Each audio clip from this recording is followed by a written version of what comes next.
How do we answer big problems facing today's world by utilizing the lessons of the past? Thinking like a historian is like being Sherlock Holmes, a scientist of the past, or a resolution builder for tomorrow. However, you can't do that without having at least a vague idea of the cause and effects of events in history. In other words, you can't put fencing on the fence posts unless you dig a hole and pour concrete around the actual posts.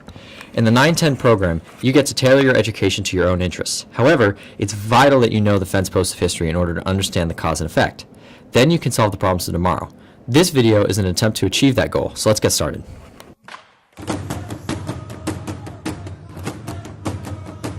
In prehistory, you begin your fencing at the very beginning, 200,000 years ago, in the time paleontologists say that we became humans, somewhere in the Great Rift Valley of Africa.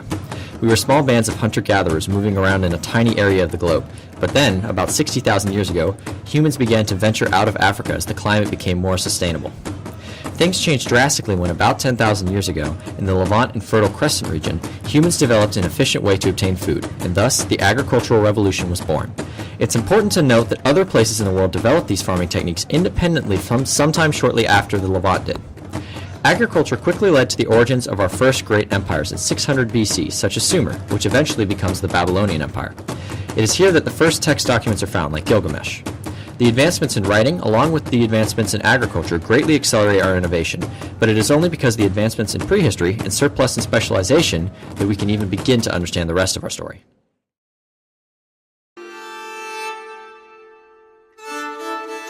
As humans spread into Europe around 40,000 years ago, small and unique cultures and language groups are established. Although different, these groups, like many other primitive groups around the world, are pagan. In medieval class, you will read about their gods in ancient books such as the Norse myths. A conglomeration of these small bands of tribes in the northern part of Europe are called Germanic tribes, different and unique, but like all of us, stemming out of a similar origin. When the Roman Empire fell in 400 CE, the Germanic tribes moved in, and Roman culture stayed intact in the east with the Byzantine Empire. Like in Latin America class, transculturation happened here as well, and pagan and Christian beliefs bled together. Soon the Christianization of Europe was underway, and Europe became a predominantly Christian area, especially with the reign of Charlemagne and the Carolingian Empire in 600 CE. While Europe was thrown into a dark age, the Middle East was able to preserve some of the advancements of Rome in the Byzantine empires and the Muslim caliphates. Other cultural aspects besides religion began to unify the medieval world. The feudal system, a way of organizing society by social class, spread throughout all medieval kingdoms. However, the Magna Carta in 1215 plants the seeds for the concept of civil and political rights in Europe by taking away some power from the feudal kings. It's easy to see that this course focuses on stability and unification, as you look at how Europe goes from a fragmented band of tribes to a semi-stable system of Christian monarchs.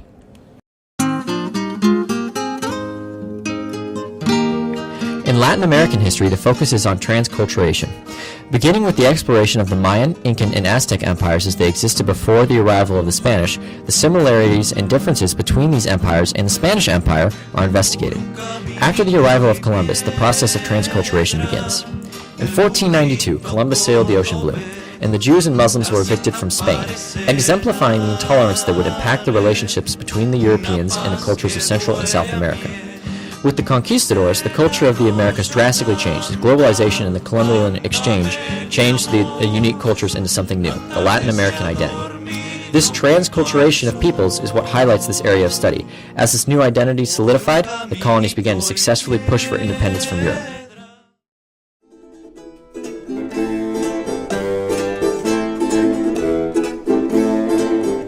As Europe becomes more stable and unified, complexity and specialization begin to grow exponentially.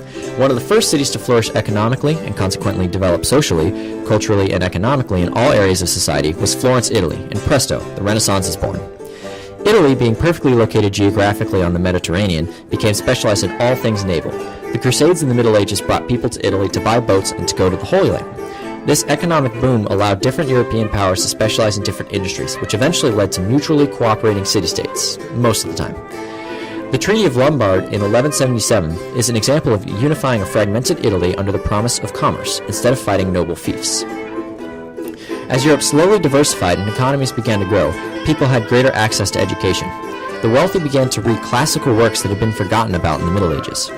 They also became patrons, paying for artists to produce masterpieces for them and to uncover past works of art.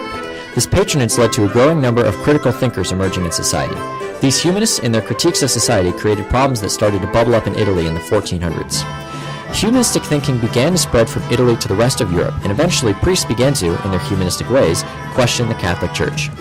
One such humanist, the German Martin Luther, led the Protestant Reformation in 1517 and fought against the Catholic Church for a more individualistic take on religion. To recap, during the Renaissance, humanism and individualism spread from Italy to the rest of Europe thanks to merchants and their participation in trade-based diplomacy. After 2 years, you will know 200,000 years of history on 5 different continents. Dates and timelines should not be what the social sciences focuses on all the time, but they do add to the analytical conversation of the cause and effect nature of this discipline. Now go forth and use the fence posts of history to string together a magnificent structure of analytical understanding.